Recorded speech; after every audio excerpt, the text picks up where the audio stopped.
Hello and welcome, guys, to the fifth episode of the Etecc Music and Band podcast.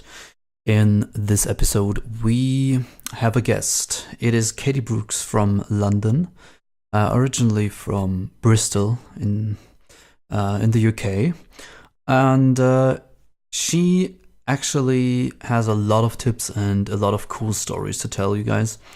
Katey Brooks actually made it to make a living off of music.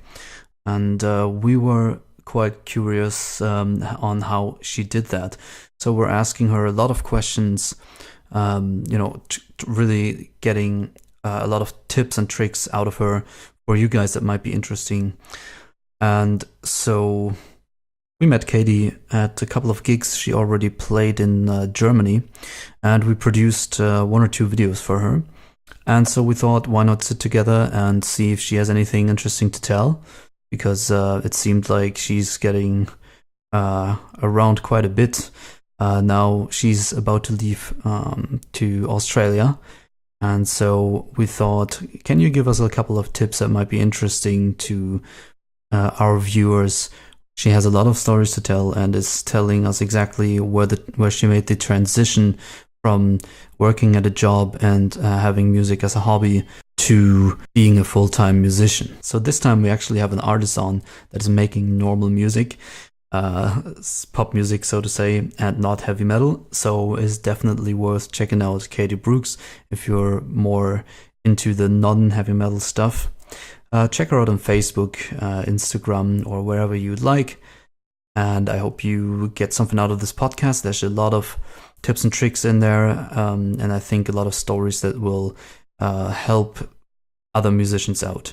So sit back, relax, and enjoy. Welcome to the Etecc Music and Band podcast.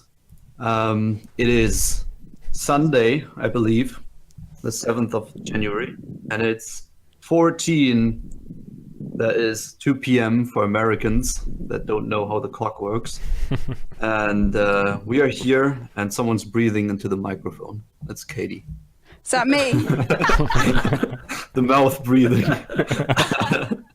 All right, yes. No cutting.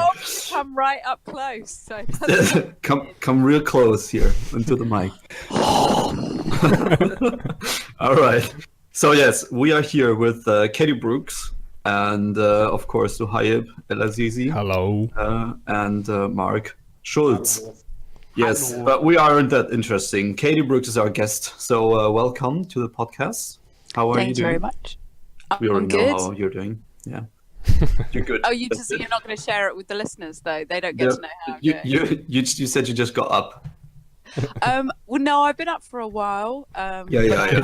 I'm having a lazy morning. I'm still in my pajamas. Me too. That's all right. That's all right. We're all recording this in underwear, so I think that's all. Well, I would hope so. Yeah. Yes. I don't think you guys had underwear on, at least. Since we're German, we're in underwear drinking beer. That sounds fantastic. I'm naked though, so that's why there's no video. Okay. Right. So let's get it started. First of all, why don't you tell us just roughly, not in 10 hour, not in 10 hours, but just really quickly. You are from London. That's pretty easy to find out over Facebook. But where are you from? Where are you from exactly? Like before that, and what do you do, and what kind of music do you play? And yeah, just a little background info, real quick.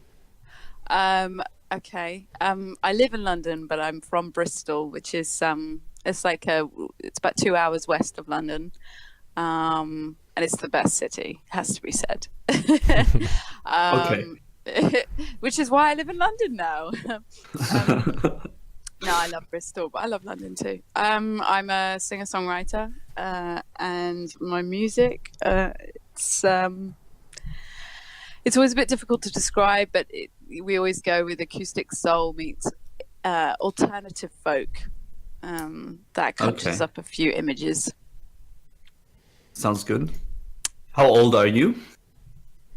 Do we have to talk about how old I am? How young are you? All right, I'm 55. 55, all right. Good. So you just turned 19. basically. I did just turn 19, yeah. Okay, good. All right. So, well, it's an interesting mix: singer-songwriter, alternative folk, acoustic soul, blues, and indie rock. Yeah, first one in this genre, because we only had metal, which is the true bands. kind of music. Now, so this is maybe more interesting for our listeners and viewers. So you can actually go and check this out, and without having your ears fall off. This is normal music. Well, it depends. I mean, they might fall off if you don't like it, but hopefully they won't. Well, yeah, probably not. It's still like music that could actually probably go, I don't know, on the radio, or that your mom could like, for example. Yeah, well, maybe Marc's mom. He likes it. Marc's mum does like it. Yeah. I mean, yeah. Right. So is there let's jump right into the first question, because it's very interesting, and that's why we have you on. You actually live from making music and touring. And I think that is one of the more interesting things, that other musicians might find, like, how does that work? Because we all know, we drive over to a gig that is like 500 kilometers away, and then you get 200, euros or whatever. So how does that work? Do you want to share or tell everybody, what are you doing? It's kind of like, it's always varying. I mean, you have to be pretty relentless with it, and you have to, I've gone through periods where I've played a lot of shows, like you play a lot, and strategic about where you play, and if you put shows close enough together in terms of where they are in the country, the transport, it works out. But also, I mean, a lot of the time most of the time I'll ask for my transport to be paid anyway. So you have to be, you have to believe that you can do it. That sounds, a bit wishy-washy, but it's true. You have to. A while ago, I made a decision about what I would accept and what I wouldn't accept, because there is obviously this thing about musicians should just be grateful to play, which is absolute rubbish. You wouldn't expect a plumber to come to your house and fix your bathroom, fix your sink, and then not pay him anything, but for some reason in music, it's the one trade that isn't valued in the same way, even though everybody's getting a lot of enjoyment, hopefully, out of it. So I guess I got to a point where I decided that I would believe that it was possible to get paid, and that I would find a way. And it's funny, when you make a decision like that, it's quite powerful. And then the shows do come. You have to be. It's a bit scary at first, but it does happen. You do the shows that that are venues that will pay, that will pay for you to come. It's not all. I mean, also it's easier being a solo artist, I think. Yeah, I think so too. Yeah, I think being a band, it's really tricky, and I found that it's when I play with my band, I tend to only play ticketed shows in places where I know that I can sell enough tickets, and I to pay my band, or the venue has to pay. I've got, that my band has to get paid, and I need to get paid because I need to eat, and pay my rent. And really? So you have to eat. Sorry. You have to eat. I know. Aren't you a musician? Don't you? Don't have to eat. But yeah, go on. I just live on rock and roll. Right. Yeah. I just live on red wine. That sounds that's good, actually that's a half truth. Yeah, you just I think it's it's good being singer songwriter with a guitar, because I can literally just pick up my guitar and go. So that has been useful. But yeah, I mean, if I was talking to another, artist who was looking to do it, I would say, half of the battle is believing that you can do it and then not taking no for an answer and just knocking on as many doors as possible and being, and having a, choosing a fee that is reasonable and will pay bills. There's absolutely no, unless it's the most amazing concert that is going to give you incredible exposure.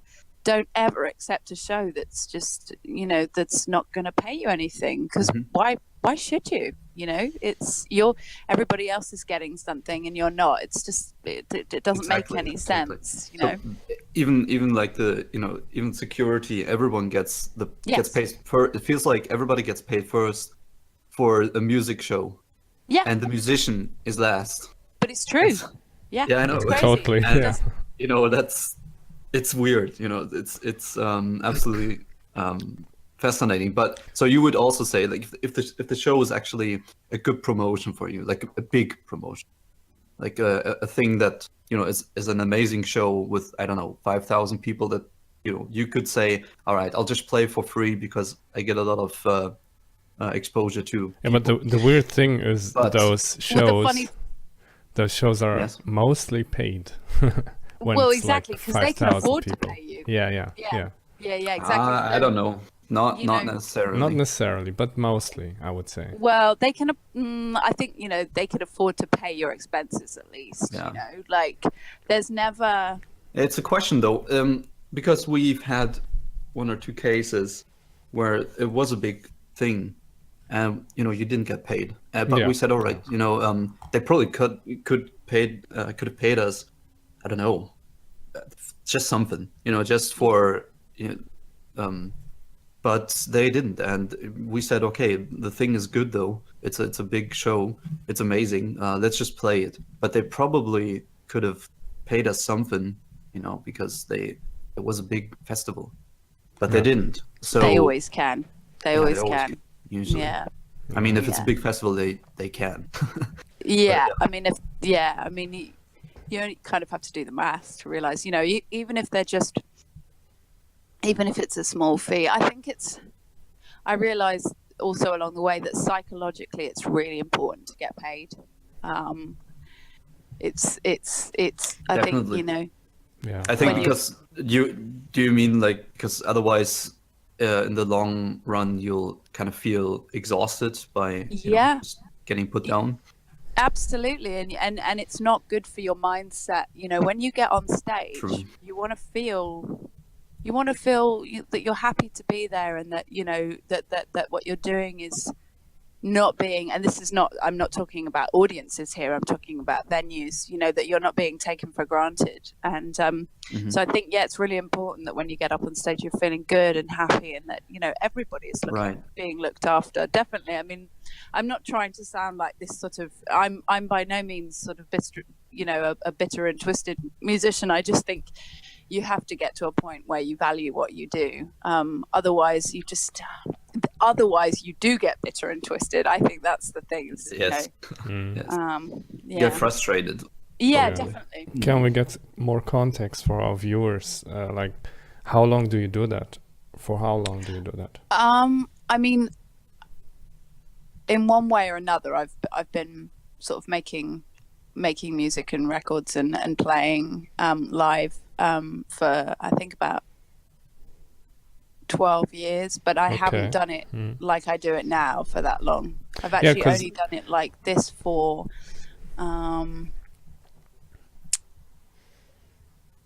about 2.5 years maybe. Okay. So so it wasn't, I was always I always believed you had to have this huge break before you could make a living from it. Or you had to play covers. And it wasn't until someone said to me, no, I really believe that you can do it. And they almost dared me to try. And if someone gives me a dare, I have to accept. If it's a challenge, I have to accept the challenge. So I was like, okay, I'll do it. and then it worked because I didn't take no for an answer. Yeah. No. But you always have to think about that you had like 10 years of experience, and I think some people need to realize that it takes a lot of work and a lot of time also to develop yourself or develop the music. It does, and get to a point where you can start to think about, now I can live from my music. And most people, I think the ones that I met always like, I don't know, do it 5 years and then they quit. Right. That's not probably the point where you should like start thinking. Maybe after 5 years you can start thinking about you can actually living start, from it. At all. Yeah, but that's why you can start it, because if you don't have the foundation to build on, I think it's very hard in music, especially.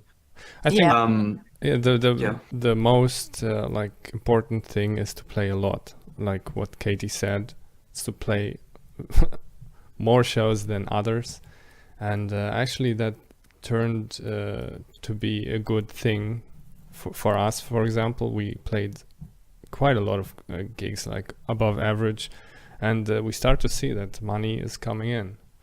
Where others were like just playing for, let's say, beer. Yeah. Oh god. We're a metal band. A good deal. Yeah, really. It's like we can't pay you, but we can give you like how is it called, crate of beer. Oh god. Yeah, really. Well, that's food, the a crate metal of beer, scene. and usually the food gas is money. And that would be the that's basically the standard deal for heavy metal. Really? For 5 people. Man, we were actually doing really good when we got paid 300-400 a show. Yeah. It was amazing. No one got. I mean, there were big bands from the region that would get paid like. I mean, we can just throw it out there. No one knows who we're talking about. I think it doesn't matter. They got paid around like 700 to 1K. They were like quite big, and those were like the regional, bigger bands, known bands. Yeah. And obviously they would draw people there. Yeah, but I mean, we at the point where we got paid like 300-400 a gig, it was really good. Like people kept asking us how do we do it, and and usually it's people play if you really want to, you can get a lot of bands. If you really force them to, then they will come, sometimes even for less than gas money and no food, if you want to be that douchebag promoter. But you could do it, and that's what people are doing. And they're out there, and we always paid gas money, food, drinks, and then put something on top, what we could. And to be quite honest, metal shows are really hard to financially. It's not easy to go out with anything, even for the promoter. That's a different story, though. It's metal. Right. It's a bit different, I'd say. But just way less people. Right. Yeah. Right. But so it's interesting to have someone on that does. I'll just say pop music, just music that more people can listen to than just metalheads. That's just a fact. It's more popular. Let's just put it that way. So what I wanted to ask was, while we're at the money at the moment, why not talk about a little bit more about the financial thing, if you're up for it? Just I don't want to like ask you how much you get per show. I just want to ask, did you work anything before you made the decision to just go full-time musician? Because did I work out what my fee was going to be? No. Did you work at some sort of job before? Oh God, yeah. Or while you were doing it, or how does it work? How do you pay the rent? And how did you do the transition and stuff like that? Exactly, the transition. The transition was really abrupt.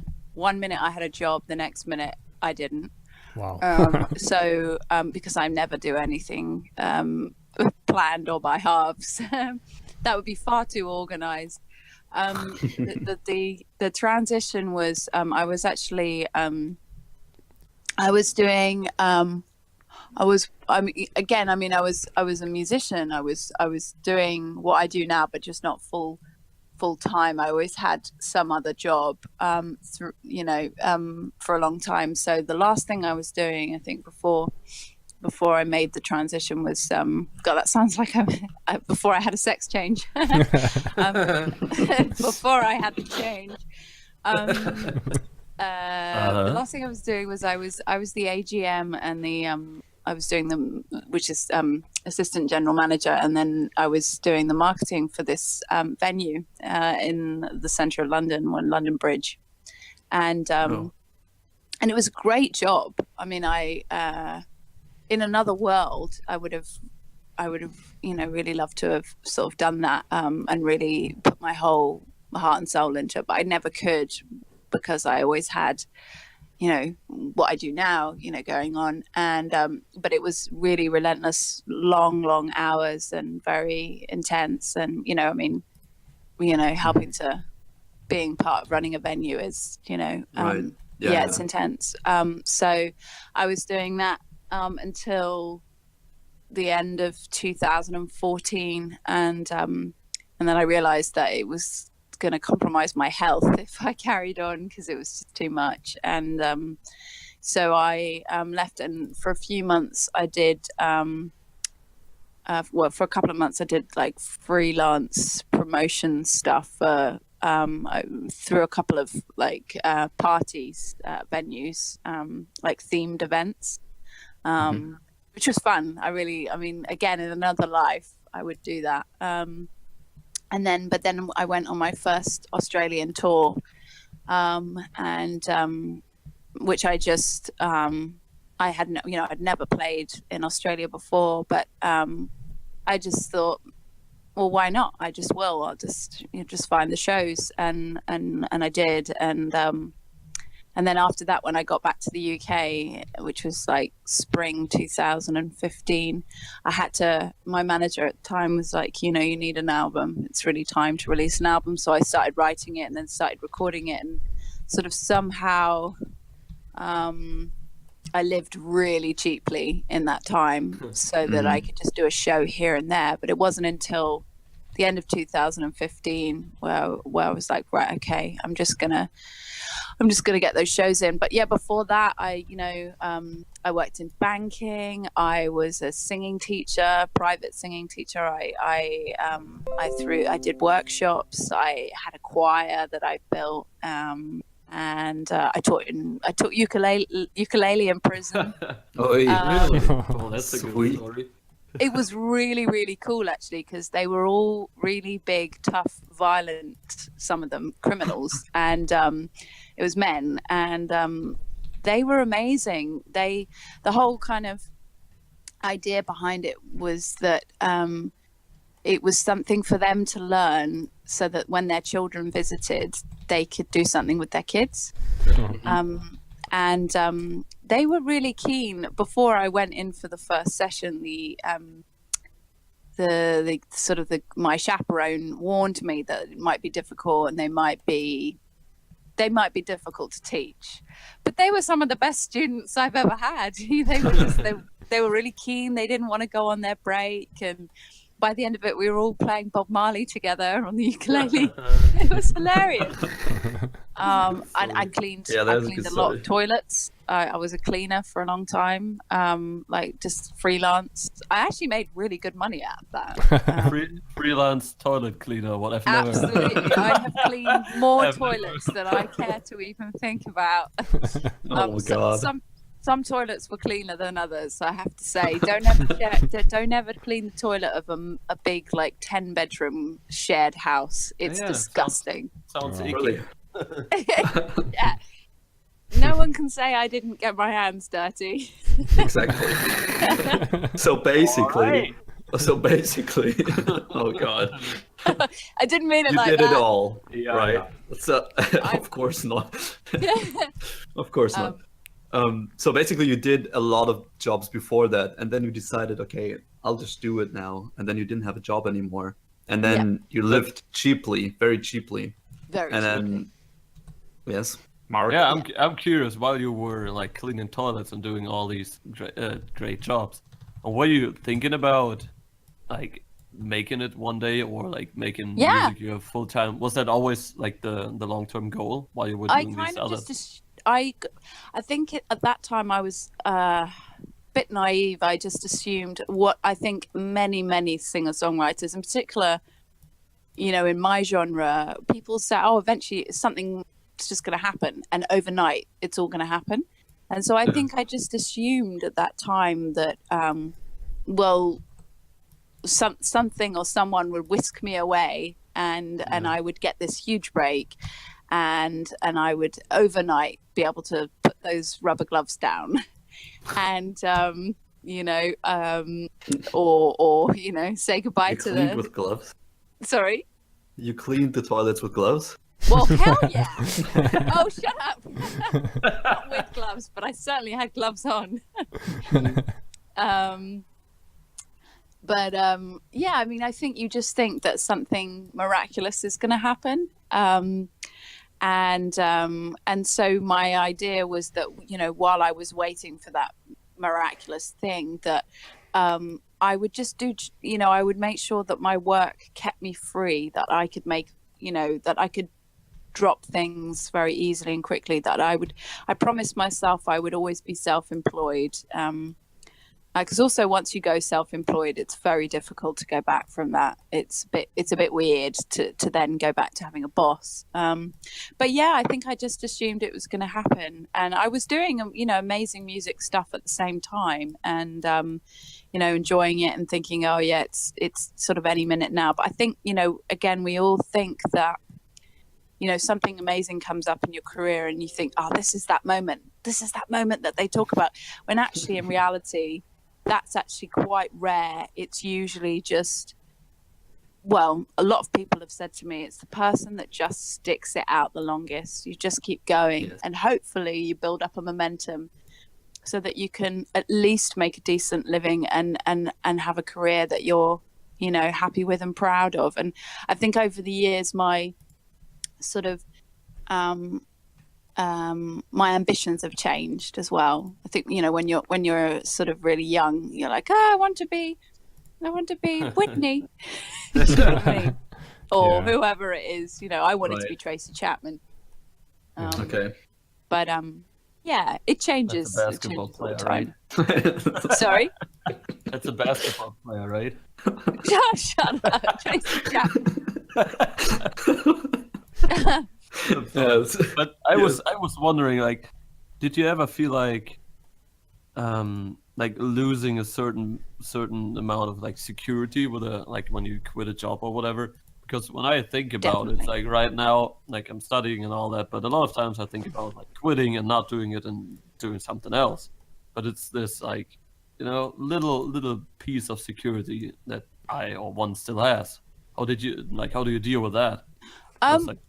It's funny because I just don't think about things like that, and actually it's only now that I've started that question has only just started coming up for me. I tend to kind of not worry about things, and then suddenly I worry about them, and then it's like, oh my god, shit. And that has actually come up recently, where I'm like, what about a pension and things like that? But right. Red wine. I'm young enough for it to be, you know, if I wanted to, I mean, what I say to myself is like, if I wanted to go into something more secure and have that life, I'm qualified in many things now that I could do that. But while I'm still young, I'm going to go with the insecurity. While I'm young enough to be insecure, why not? Because I don't want to look back when I'm 80, if I touch wood, if I get that far, and regret not just giving everything, you know. And I'm not nowhere near having kids or anything like that, so I don't have that worry. But yeah, no, it has come up, and I've had jobs where I could have been paid. I probably could have a lot more money in my life right now, but you know, it's not everything. I still hope to make a lot of money though. Who doesn't? Right. So basically we can book you for free now because, you know, rock and roll. Because I'm rich, or Yeah, because you don't care about money, right? oh yeah, no, I don't 50 care bucks. about money. Yeah. No, you said quid. Abuse. 50 quid. 50 quid. Yeah, that's fine. No, but I think there's a lot of true stuff that you said, and we kind of feel the same, obviously. But isn't there, what I wanted to ask is, isn't there sometimes when you look left and right, maybe look at friends' lives? Yeah. You know, everybody has like 20 children by now. Yes. Build a house, and you know, isn't there God. sometimes like a moment where you think you're missing out on something? Because Definitely not. we also do that. Okay, definitely not. Okay, it's interesting because not where the children are concerned. Right. Okay, but maybe you want to, you know, other people have this nice apartment and all these nice things, and then they have like a 50. What's the big screen nowadays? I don't know. 10-kilometer TV with fucking Netflix and everything linked to it, and then a nice couch and everything, and a sofa, and you know. Yeah, you don't care about those things. Well, I mean, where I live right now is it's not a shithole. But right, yeah. But I know what you mean. I mean, I had all those things. You know, I had that kind of. You know, I definitely had the nice sofa and the nice TV and that was cool, but I also wasn't that happy. Okay. And I'm not saying I'm happy every day now. I'm definitely not, but that's just my temperament. You know, whether I was poor or rich, you know, I would always have my ups and downs. But I mean. Yes and no, because I have everything that I need. I don't, you know, I still live in quite a nice way. I mean, I'm not broke, but but obviously I'm not rich. And yeah, I do look at friends who earn, you know, bigger salaries than I do, or and sometimes I do think, God, it would be really nice not to have to think about, you know, say if my MacBook breaks down, it'd be nice to just think, cool, okay, well, I better go out and just replace it rather than, oh shit, how am I going to replace that? It's really expensive. Yes. Do you know what I mean? Well, yeah, of course, definitely. Yeah. We basically feel the same way. I think, we're I think on your side there, and on many topics. But it's about you, and we want to get your answers, and I think it's absolutely right. I mean, you don't need to have a lot of shit to be happy. But also a little security is good, what Marc said earlier. So that actually leads me to the next question, which would be, you know, was there ever a point after making the cut to being full-time musician where you wanted to give up, or not want to give up, but you know, where you really questioned if it's going to work or if you should do something else? Oh, I get that question all the time. That I think that continues. I mean, because you know, if I have a good day, I can't imagine doing anything else, and I'm like, I am the luckiest person on the planet to do this. I remember thinking about that. The bad days. And the bad days are. Like, how do you motivate yourself to keep going on a bad day? I think that's more interesting. How do I motivate myself? Or do you just say, well, it's just a shit day, fuck it? No. When I have a shit day, I tend to think it's the end of the world, and then right. Something inside of me goes,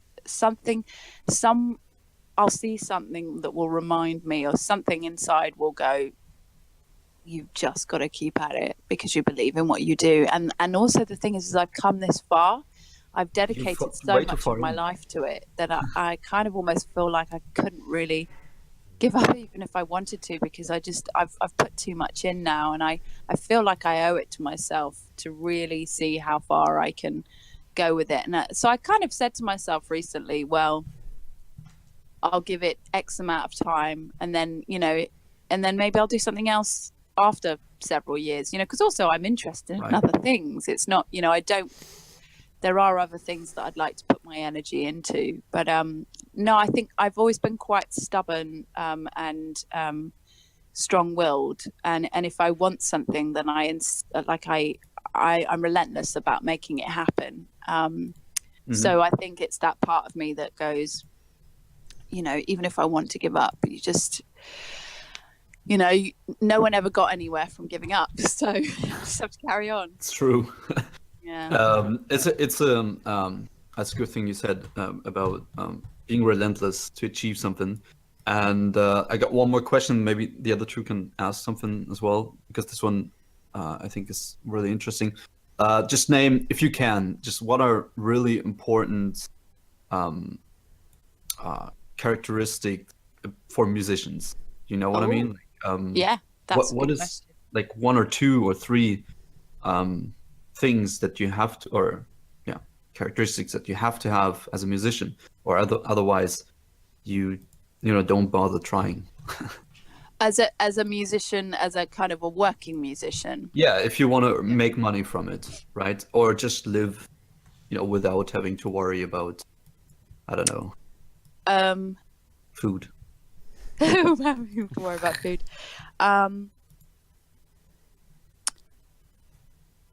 I don't know if this is the right word, but maybe audacious. You have to be, I think you have to be gutsy and courageous, you know, you have to go, you have to be tenacious, you know, like, right, I'm gonna do this. And you have to ask the question, you know, rather than expecting something to just happen. You have to be proactive, definitely, in making stuff happen. Rather than going, oh, well, it will just happen to me. Go out and make it happen. So I think that's a really good quality to have. So a bit of an entrepreneurial spirit is always helpful. Yes. And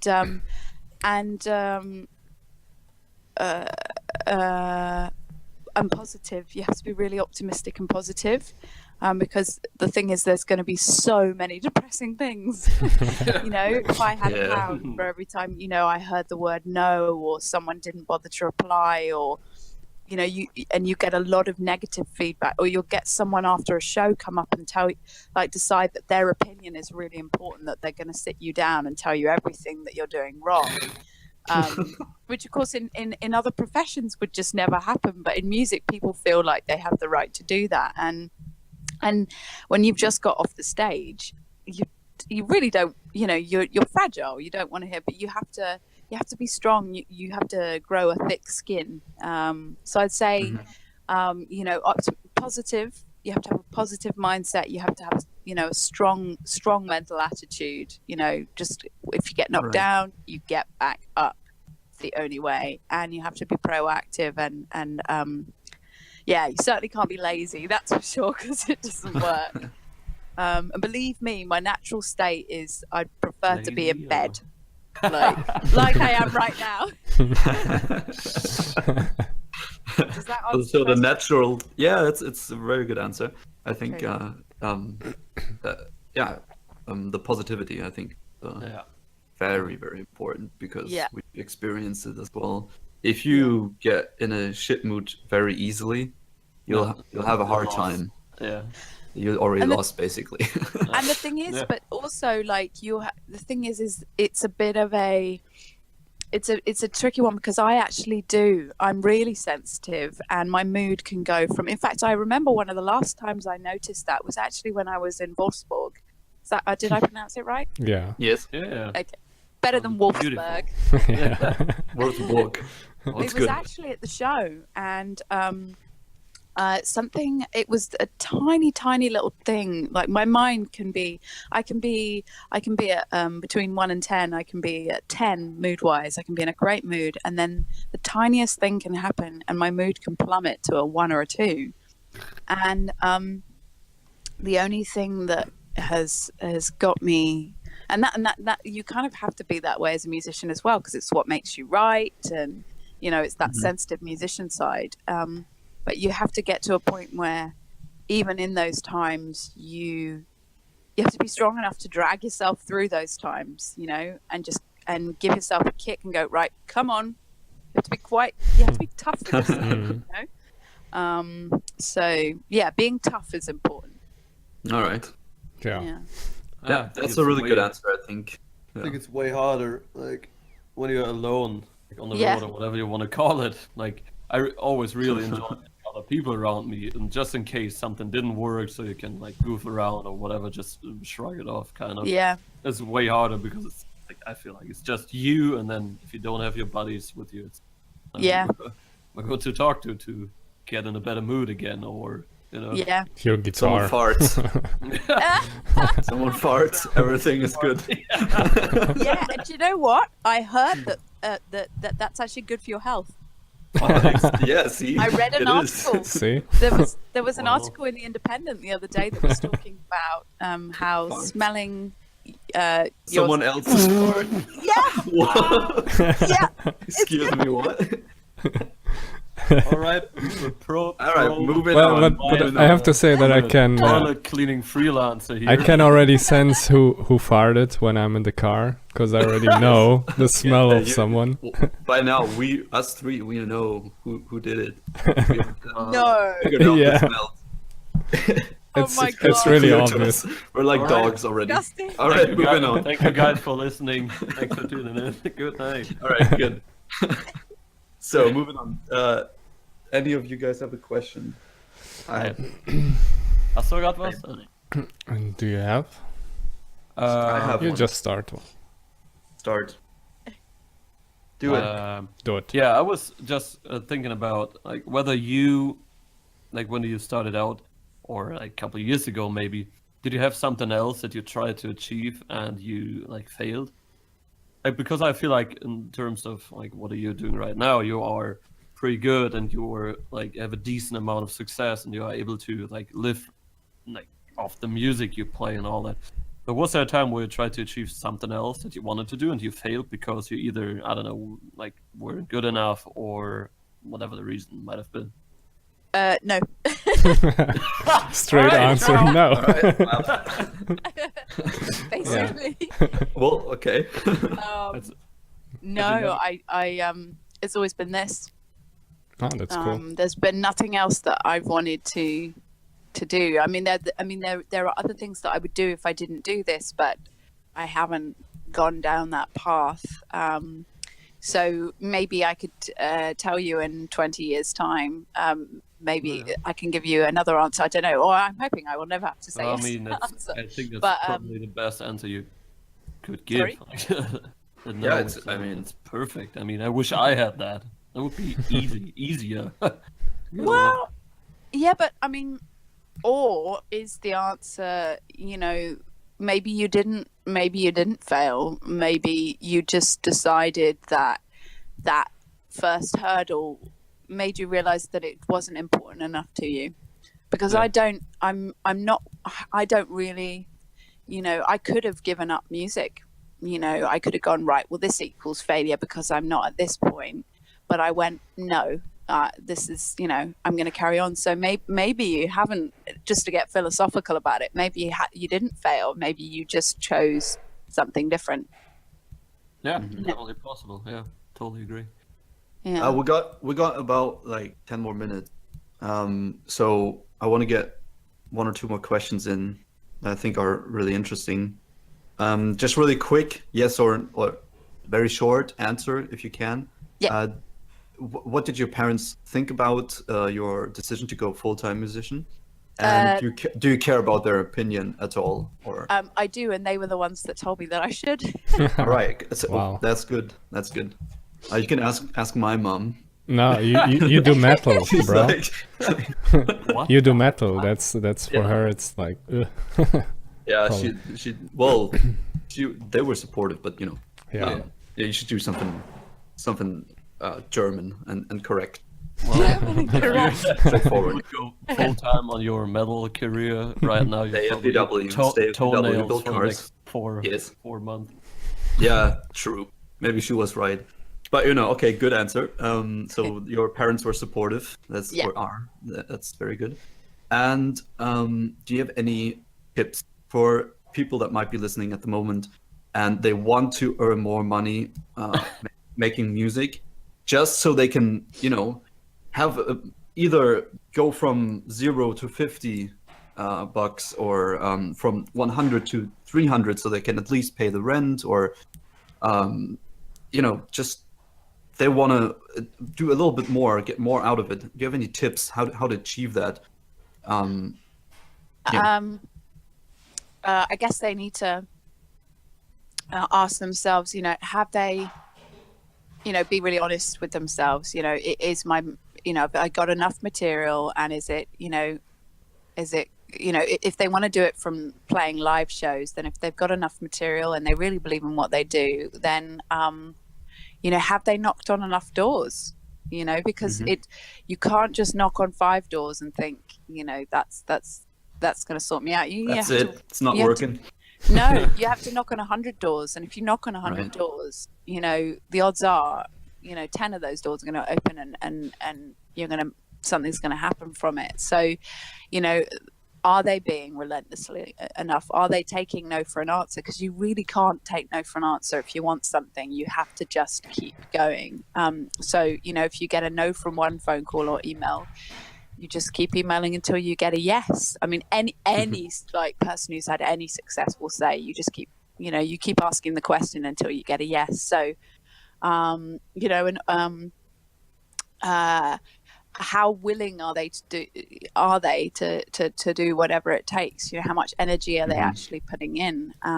You know, because if I thought I wasn't going to make rent, well, I'd get my guitar and I'd go to the streets. Do you know what I mean? It's like that. Interesting. It's that, you know. And I'm very sure a lot of people would not do that. Yeah. You know, without being, I don't want to sound like, you know, arrogant or anything, but I'm very sure that, you know, people would say, that's it, nothing I can do here. Tried everything I could. And what you're saying, who would do that? You know, go to the street and say, fuck it, I'm going to play. And you know. Well, yeah, because basically the only difference between, it was like that, the bit that, you know, Marc and I were talking about, you know, the difference between failure and success is, I mean, they say it's, you know, the one who gave up. You know, I don't mean, I'm not saying that, I'm not referring to what you were saying, Marc, as failure, but, you know, it's only, you know, the difference between, you know, me and somebody else would just be because I just haven't given up. You know, if one door is closed, I just look for another door. That's all. You know, I won't, I refuse to walk away. And I really, you know, it does work, you know, because there's always something out there. It's just the way it is. There's just always something out there. Perspective sometimes. Yeah.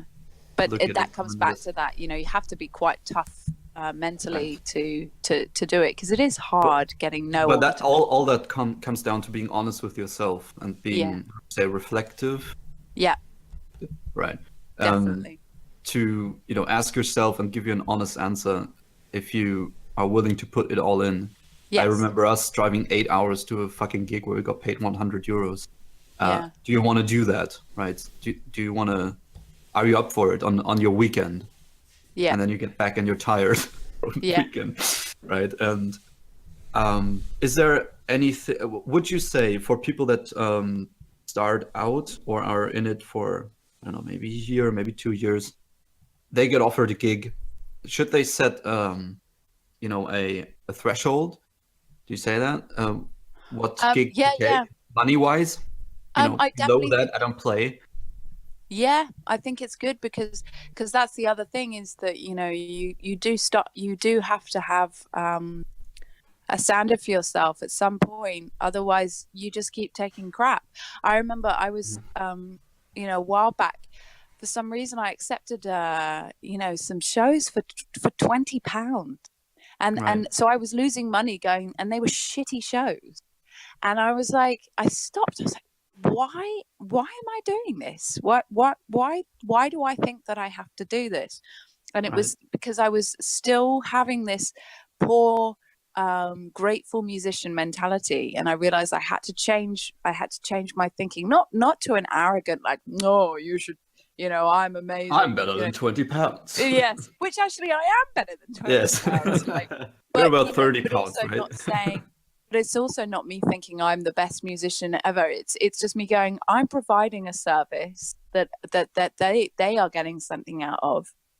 That service is worth a certain amount of money, and I need to pay my bills. I need to eat. So, if they're not going to pay, then there has to come a point where I just start saying no to total crap, and start going, no, this is my standard. This is my fee. If you're not going to pay it, then I'm sorry, then I can't play. And what happens is, it's that magical thing of, people respect that, and you do start getting people actually go, okay, I'll pay that fee. And it's weird, because at first you feel uncomfortable because you're suddenly like, oh God, I don't feel like I should be taking that money. And then after a while, no, actually, if you break down the costs and the time that goes into it, it's not a lot of money, So no, but so you would say set a line, and below that you're not going to play. Because also what people forget, in the long run, you're going to exhaust yourself and frustrate yourselves to death where you want to quit. And then word gets around that guy played for 40 pounds here. And now he wants 100. Yeah. Okay, that's a good tip, I think. Yeah. Anything else that you want to get out there? Any things that helped you, or Mark? No, it's all right. All right. There's been many times where I've sort of forgot along the ways, just focus on the quality of the music, because I've had moments where I've forgotten about that, and I've got caught up in the business side, when actually the most important part of it all is the quality of the music, and that you're enjoying it too. Because if you stop enjoying it, it's not really worth it. I've slipped into times where it's become like a job. And it is a job, but it's so important to keep that love and that truth in the music. Otherwise, why bother?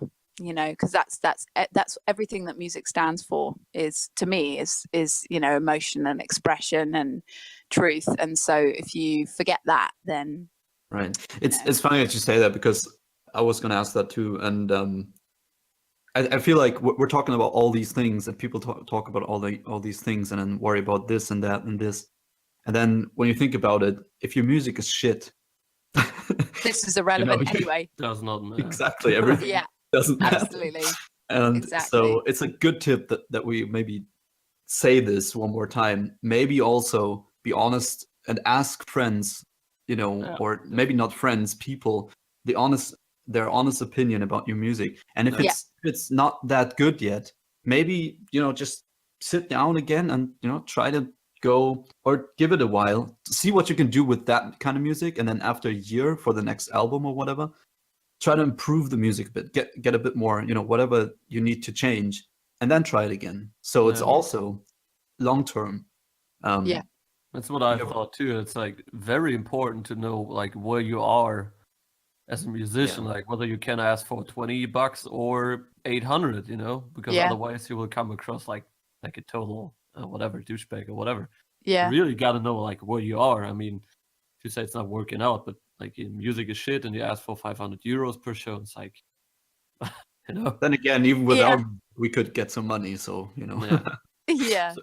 So true. So true. Yes. Etecc, very bad band. No. But sorry? Okay. No, I was just joking. It's fine. I think that sums it up very, very well. I think we can get in. Yeah, Marc maybe has one or two questions. Very simple question. And then I would go all the questions we forgot in a very short yes or no answer.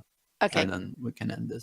I just thought about with us talking about all the jobs you had and all that stuff. How did you experience school? Did you like school, or did you hate it? I mean, I actually, I was really, really, I was a total straight A student. I could easily have gone into I wanted to be a lawyer when I was at school. I loved, maths was my favorite subject.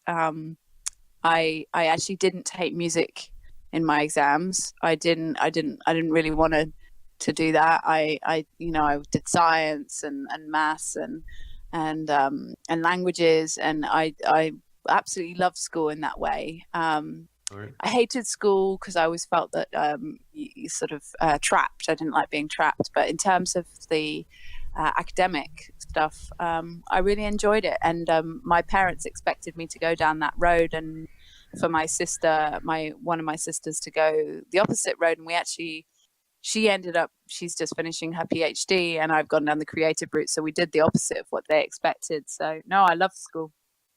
All right. Yeah. Okay. Well, we hated school. No, not so. Well, I did, but Marc was on a good kid school. Were you? He was good. He was one of the. Yeah. One of the good kids. No, but he quit. But he quit. No, I don't like guy, school man. at all. I was just like thinking about how because some people are like, no, I hate school. I want to do my own thing. I don't like blah blah blah. And some people are like, like you like school and you like did well, and then afterwards you still did your own thing and like became a musician. Like, yeah. So basically, it doesn't matter. Yeah. No, yeah. All right, then let's get into the last questions. Really short answers if you can. Okay. Do this. What is your long-term goal? Oh. In a short answer. To my long-term goal. Whitney Houston. Whitney Houston, yeah. Make money. I'd like to. No, actually, to be honest, I'm going to be really honest. To probably my income to definitely go up. But that it's like it's a business. It progresses. It gets better and better. Like if you work at it. So, but to be able to cover a lot more. I mean, I've covered a lot of the world so far. Cover more. Have a stronger team around me. Because I'm sort of at the point where now I'm done doing, playing all the different roles, which has been great. But I need more. So if anyone's out there and they want to knock on my door, I'm talking to people. So, to release a lot more music, really, that I'm proud of, and hopefully for it to be internationally, well received, and to continue making and improving my living from it, and just be happy. It's pretty simple, really. Mm-hmm. It's I think it's kind of what everyone wants, to just keep on, to love what I do and to make a bloody good living out of it, and to actually have a really positive effect on other people with my music, to hopefully touch people, as many people as possible. You want to touch that's a really as hard many question. people as possible? Touch as yeah, I know. I realised. Oh my god, sounds really weird and dodgy. No, let's move on to the next question. Let's not go there.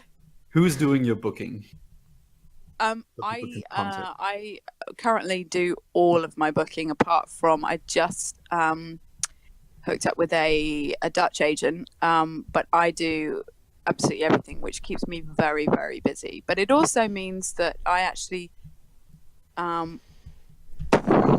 I have a lot more control over what I do, and also I don't give a percentage away to someone who doesn't necessarily, do But I'm open. I'm definitely open to agents now. I wasn't before, but I definitely am now. Get in there and make 10%, and then 10 years, you'll be rich.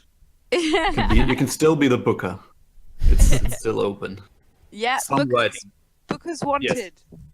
Yes. Bookers wanted. All right. Yeah. Who's doing this songwriting? You're probably doing everything on your own.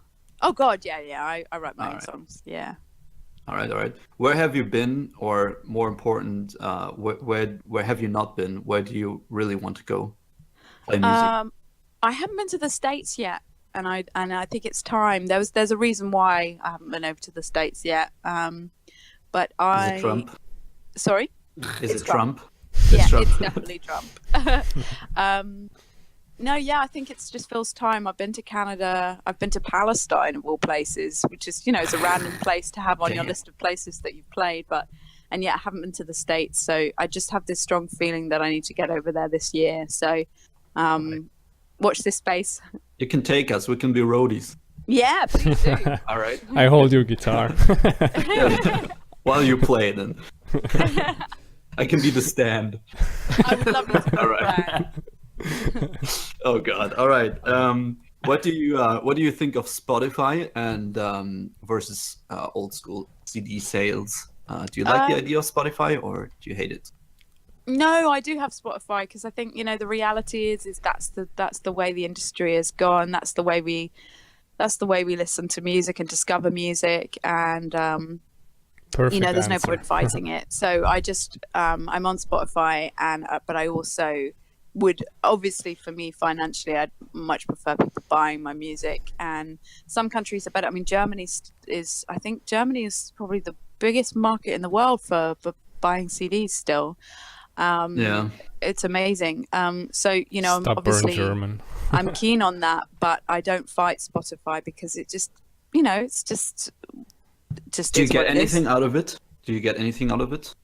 Money-wise? Yeah, well, yet? I mean, A little not bit, just at least? yet, because I've only just started releasing new Okay, music, okay. but we will be going down the route of hopefully getting on those playlists, and so that people who might not know about you before would discover you. So I mean, Spotify Actually, can be really useful for that. It's actually really interesting. If you land in a good playlist that a lot of people listen to, you'll get a lot of plays and money. Exactly. And we all know money is what it's all about. Yes. Yeah. Yep. No. All right. One last thing. Where can people find you? Where are you on the internet? Well, if they want to listen to my music straight away, they can go on Spotify. Right. There's plenty of stuff on iTunes as well, and then I'm on Facebook. The spelling of my name is slightly different. It's Katey Brooks without an E, but you can find me all over the internet. That sounds weird too. But just if you just Google me, if you want to see more, there's my website, which is kateybrooks.com. But yeah, I'm around. So We will link all of that in the description. Do you have I think. Instagram? I do have Instagram. Yeah, I'm a regular Instagram poster. Good to hear that. Yeah. So, do you have Snapchat? I do have Snapchat, but I don't use it in that way. I don't. Everybody add her. Let's go. No, Oh, you'd be wasting your time. My Snapchat last night was just me building a bed. It was very boring. Well, some people find that interesting. Really? Okay. Well, if you find that interesting, come find me. But no, my Snapchat is a personal one. I don't really use it for public. But Instagram, sometimes I post Instagram stories. But again, I just, because I do all my social media, I just find after a while, I haven't got the energy left to do a witty video. I look back at my videos and I think, God, you're boring. Yeah, I know of a really good company that happens to do social media. Anyway, let's wrap this up. Oh, we'll have to talk. I heard they're really good. And three guys. I think I might know the company you're talking about. Right. Well, anyway, it's a topic for another day. Yeah. I think this we're kind of running out of time because we drink beer. Thank you very much for being here and finding the time. My pleasure. Being able to use Discord, that's also something new. Yeah. Right, because Skype let us down. Fuck you, Skype. Yeah. Terrible program. Screw you, Skype. Right. So thank you very much for being here. And my pleasure, thank you. Anything else you want to get out? You love the world. Fuck Trump. Fuck Trump. Thank you very much. Yeah.